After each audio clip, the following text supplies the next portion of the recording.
Stukov has been added to the game as a co-op commander just a few days ago, and I've been playing him a ton. Yesterday I managed to get him to the max level of 15, and in this video I want to try and explain to you what playstyle I've been using and what I have found to be most effective. In other words, I want to try and give you a guide on how to play Stukov. Now please note, I'm sure there are countless different ways of playing him, which is one of the charms of co-op to begin with, but I want to try and explain to you what my favorite playstyle has been so far and what I have found to be most enjoyable as well as most effective.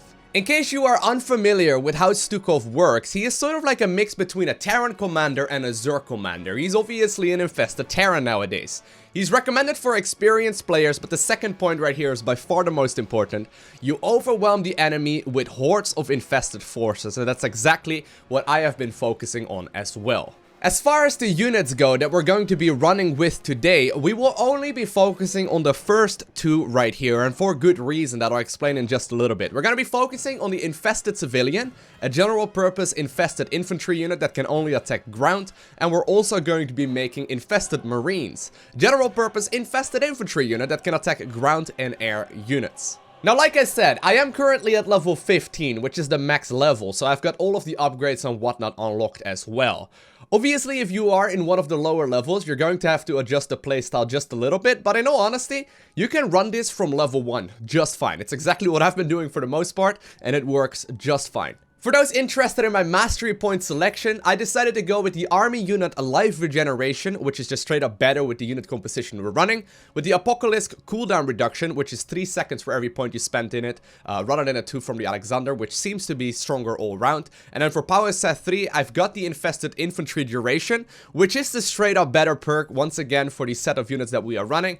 But I do have 1%, 2 points spent in the Volatile Infested Spawn chance, just because I like to watch things explode. Alrighty, so here we are on the Chain of Ascension. Now, what I'm not gonna do is give you like a super exact build order, okay? I'm not really here to teach you exactly how to play this hero. Instead, I want to give you more of like a general guideline of how you can be effective when playing this commander. Now, I did indeed disable the voices right here, so we can talk a little bit easier. So like I said, I'm focusing on like very heavy infested play. I think that's probably the most lore accurate as well as just the most fun playstyle. If you really want to swarm your opponent with tons and tons and tons of little units, this is going to be the commander for you because he's extremely fun when it comes to that playstyle. Now, in all kinds of games, and I'm going to be opening up with a barracks here, in all games that I've tried to make mech work on him, because he obviously got access to like factory units and starport units as well, it just seems inferior. It just seems inferior to the infantry style. So we're not gonna make any mech units in this game whatsoever, and it's totally viable to go without that. There is definitely room for some late game mech play as well, in particular from the starport, but it's not really what I'm focusing on right here, as I honestly think it's not going to be the superior choice. Now, in the earlier stages of the game, we're going to be able to defend everything with just a single bunker, as well as the usage right here of the Infested Colonist Compound. And the reason why I'm getting my gases so very quickly is because I'm looking here to try and get my upgrades as early on as I possibly can in the game. So I'm really trying to optimize the amount of economy that I'm spending on those upgrades. Because really, like, as long as you get the upgrades early on, they're going to be able to carry you in the later stages of the game. And as a matter of fact, what I've been doing is going for the super early double gas here, only to actually pull the drones, or the SCVs rather, out of the gas geyser once I've got all of my upgrades, because there's no use for me to continue onwards with those. So anyway, I'm gonna go ahead here and grab myself the first upgrade right here on the infantry weapons, and very shortly I'll also be getting my second upgrade right here as well.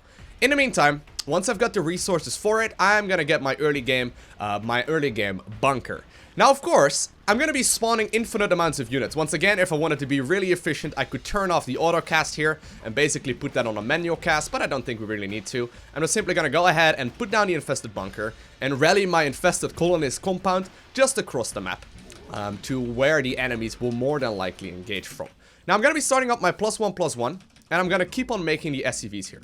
This is really all we need to defend the earlier stages of the game. This bunker is incredible. It will spawn a ton of minions. At the same time, I'm also gonna go ahead and start upgrading right here in the tech lab as well, while still making my SCVs to make sure that I get a big economy out. Now, one of the buildings that we want to upgrade as much as we possibly can is the infested colonist compound. Basically, for those of you unaware, as you can see, there will be a lot of damage that's being dealt here. For those of you unaware, we can defend using our bunker here while spending our early game resources on making sure that we get all of the upgrades in this building. So here we go. My bunker actually would have helped out quite a little bit, but we don't really need to, as Nova is going to be plenty powerful. I'm gonna go ahead and just simply burrow him right there. Now, I've chosen this map just because I feel like it displays the playstyle of this commander probably in the best way. There's a lot of different ways you can approach him, but it seems like pushing with the buildings across the map is the most effective play, and I'm actually gonna go ahead and start moving my infested over. Now, I tend to actually bind all of my unit producing buildings to the same hotkey. So what I got right now is all of them on hotkey 3, whereas my command centers are on hotkey 2, and really that's the only ones that I need. Now, I do want to go ahead and make sure that I get myself the factory here as well. Really, the only reason why we're getting that is we can make sure that we get enough of the infantry upgrades once again. I'm not gonna work with anything else. Now, my expo indeed is clean. I'm gonna give him the thanks, and eventually I'm gonna go ahead and expand here. So early game, like, we're not spending any resources on really making sure that we are, you know, dealing maximum amount of damage or whatever. We're just simply making sure that we get a big economy, and we're gonna use the cooldowns that we've got available to deal with the objectives. So I got my Apocalypse as well as my Alexander already ready to go. Now, I've been thinking about splitting up the points a little bit, so my Apocalypse doesn't go off cooldown all too quickly. But at 9 minutes, the first objective will be available on this particular map. And, you know, that's when we will really start using those cooldowns, as they are extremely, extremely powerful. So once again, right, I'm just making sure that I get a ton of stuff. Just making sure I get a ton of stuff and going for the +2/+2 already. Really rushing those out. At the same time, I'm going to be getting these upgrades right here as well in my infested colonist compound. And now that I've got the upgrades done in my barracks, I'm going to start moving my barracks towards the guideline right here in the middle side of the map. And as soon as this upgrade finishes, I'm going to go ahead and do the exact same for the infested colonist compound as well. Now, I may need to use my bunker here for defensive purposes. I think that's okay. We'll go ahead and put them right over here. If we need to, I can always go ahead and use my infest structure to defend my buildings just fine. But I think I can go ahead and keep on the drones right now, or keep on the SCVs. I'm not sure. They are technically infested SCVs, which are kind of like drones as well. And at the same time, I'm going to go ahead and grab myself an armory, just so I can use it to get a ton of other, you know, upgrades as well. So once again, now that this upgrade is finished up, I'm going to be moving the unit forward. Once again, right, focusing on a ton of the upgrades. I'm going to invest my bunker, or use my infested bunker to defend the expansion. And this is right around the time where I can start adding on more barracks. So in total, when you get like past the early levels, so at the point where you get the perk to get several charges of infested Terran in each and one of the bunkers, I don't know exactly what level that is, but from that point on, you can run this playstyle with just, I think, about 4 to 5 barracks. That's really all we need. So I'm gonna go ahead and make one more here. Actually, my infested Terran under fire there. So I'm gonna go ahead and make one more, and once again, I'm gonna bind all of these barracks to the same hotkey, the hotkey 3. Now, at this point, I'm still making SCVs, and the cool thing is, I can also go ahead and get the aggressive incubation. I can just simply activate my cooldowns here of the Apocalypse to really deal with all of this stuff just fine. So here we go, Apocalypse going down, and I'm also gonna go ahead and throw in the Alexander. Now, honestly, if you are at level 15, this is all you need to, like, defend objectives and kill objectives. You can kill the first train on the grain train robbery, and as you can see, the objective is already down. I'm gonna immediately head down right now as well, to make sure that we can defend against this. And now that there's a little bit of pressure, I'm gonna infest some of my buildings, and as you can see, tons and tons and tons of infested Terrans will spawn. I could only really get away with just simply using a single one, but this will do. And we'll try and make sure that we kill the objective right now as well. Now, I'm not sure if it's actually going to be able to be there in time, so I may very well need to start rallying here after making a couple of overlords and starting up my +3/+3. So now I've basically already got all of the upgrades in the game. So I'm going to pull a couple of SCVs out of the mining there, just because we don't really need them anymore. And at this point, I can start these upgrades as well, just so I can upgrade the strength of my Apocalypse. Now, I'm not sure if we're going to be able to kill this objective, so this is where I start rallying towards the objective. And this is the time where I start producing all of these infested Terrans. So notice, right, these are already extremely heavily upgraded, and they're going to be able to do a ton of damage, or these rather right here. The other ones were actually coming out of the infested compound. I'm going to move this dude over once again for just a little bit. Also going to make sure that I can keep on pushing right here with the barracks. And I'm just simply gonna move them forward when the objective moves as well. And the only upgrades that I'm really looking for right now, and actually come to think of it, need to put these dudes back into the gas for just a little bit, because we need some more gas. I think we need about 200 more. But really, what we are looking for right now is to get the bonus objective taken care of. My infested Terrans actually have already fallen, sadly, which is a little bit disappointing. Or actually, there we go. They're gonna start moving up this ramp. But I'm gonna go ahead and make sure that I get all of the upgrades right here in the infestation, or the evolve infestation level 2 rather, in the infested colonist compound. Now the bonus objective has indeed been taken care of, and you can see my infested Terrans are still pushing here as well. Now this is where you start making overlords. This is where the overlords become more interesting, as we really are gonna need, you know, to have a bunch of supply here ready to go. Technically speaking, I could add on mech units right now. I could add on more bunkers. But really the playstyle that I've been enjoying the most is to simply set my rally point right here, save up a ton of resources, and then roughly around the same time that these infested cocoons spawn, which as you can see, that will do very, very shortly, I'm gonna go ahead and spawn a ton of minions. So actually, I'm gonna have to set my rally point right now, my psi emitter, to the next point, and I'm gonna start spending as many of these resources that I've got on getting a ton of infested Terrans. And as you can see, they're just simply gonna rally towards the objective. Now, I could add on mech units, right? But in the games that I've tried it, it just seems inferior to this style, just because we have we've got such powerful upgrades on them already. So I'm just simply gonna move forward right here. I can infest some of their buildings. I can use, obviously, my Apocalypse once again as well. And that gets absolutely demolished. Not even close. And I gotta, you know, I gotta remind you, this is the brutal difficulty. This is the highest difficulty that the game has to offer. Now, obviously, it's not quite the level that some of you may, you know, enjoy them. What is the Alexander doing here? I guess it may have accidentally bugged out or something. Normally, it actually times out rather quickly. But anyway, now that we've managed to clean up the next objective, I'm gonna start pushing forward once again. And actually, I'm gonna cancel this upgrade for the time being and make sure that my infested compound can move forward as well. I'm actually just gonna uproot all of them and make sure that we're pushing them onwards here. Now, I'm using my my hotkey here, my hotkey number 3, which has my barracks as well as the infested colonist compound. I'm using that ready to push onwards. So, as long as I use my hotkey on those effectively, you can see we can really aggressively push across the map. At this point, I'm getting my other upgrades. I can go ahead and queue up my infestation level 3 as well, which is extremely good. And you may be able to notice here, well, we should probably go ahead and escort here a little bit. Just for good measure, just so we can actually deal some damage with it. But you can see, like, slowly but surely, we're gonna be able to push across this map with ease. I would say, like, I've seen a couple of people mention that apparently this commander is on the weaker end. I've only really seen the exact opposite. Honestly, he is extremely powerful if you play him in this way. And he doesn't really have a particular weakness. I mean, obviously I'm playing with higher level masteries here. And, you know, of course, there may be more effective ways of playing him once a couple of patches happen. Because usually they do end up making quite a couple of changes to all of these commanders. Once more and more of them get released. I'm actually once again going to cancel that upgrade. And just simply uproot, move forward. There we go. Next objective will be available. We actually have a bonus objective right now to deal with as well. So that will be alright. But at this point, we already are so very powerful that it's going to be difficult to lose this.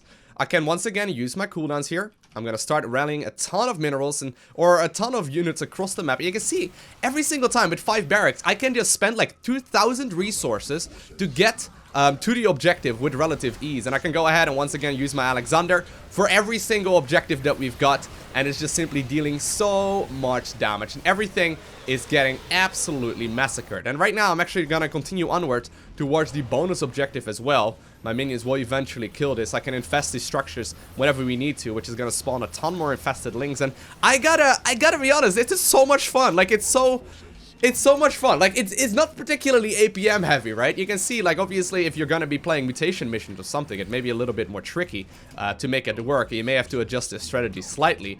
But as long as you base it around these moves that I'm making right here, it should honestly be pretty straightforward. It should honestly be pretty straightforward. Now, actually, forgot to restart my infestation level 3 right here because I'm talking so much. But I'm gonna go ahead and activate that one right now. There we go. It's gonna start upgrading.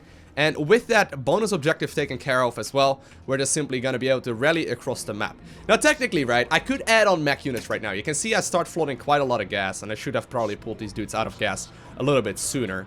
But in all honesty, you don't really need to. Obviously, if I want to get detection, that is one important thing to keep in mind. I'm gonna need to make sure that I get a starport here. Starport I can put on that tech lab that I already had from earlier. Hey Barracks, why are you moving forward?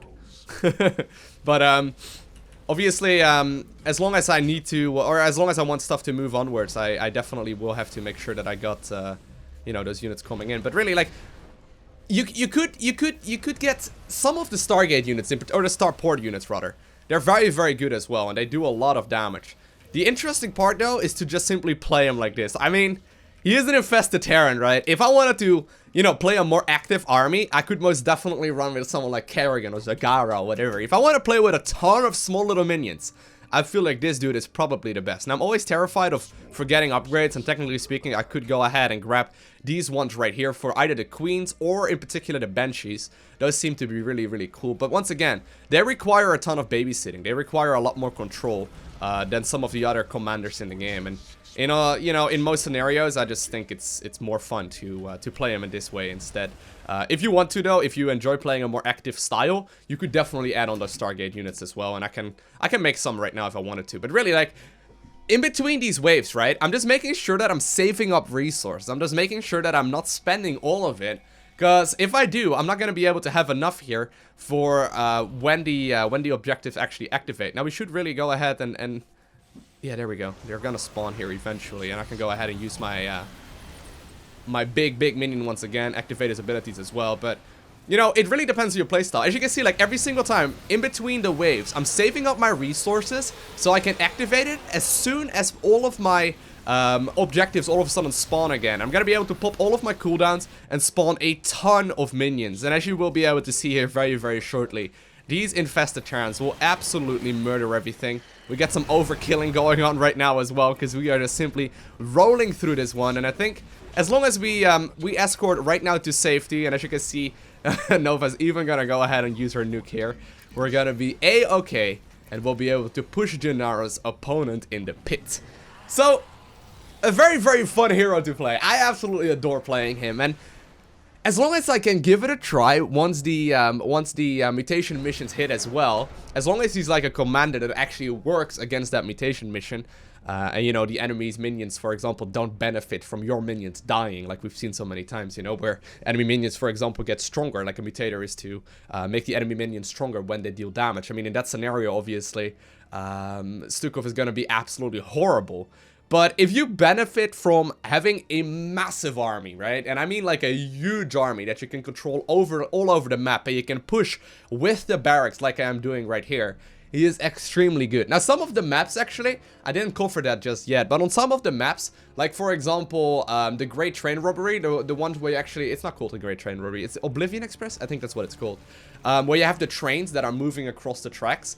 On that map, you can actually just leave all of the barracks that you have in the main base. You don't even really need to move them. On some other maps, you may need to move them a little bit more. But really, focus on upgrades first. Simply spawn the map with a ton of stuff once you get the upgrades. And make sure to pull your SCVs out of gas so you can even flood the map faster than you need to. And I mean, if you've maybe even got a higher level mastery, you could maybe even get away with getting like a 6th barracks, or like another barracks as well, to make sure that you can, you know, get an even bigger army out. But in all honesty, this seems to be the most fun, the most enjoyable, but also one of the most powerful setups when it comes to playing Stukov. Now, I do hope that you enjoyed watching this video. The Chain of Ascension, pretty easy. Definitely not the most difficult one that we ever made. I am gonna have a quick look right here at the statistics.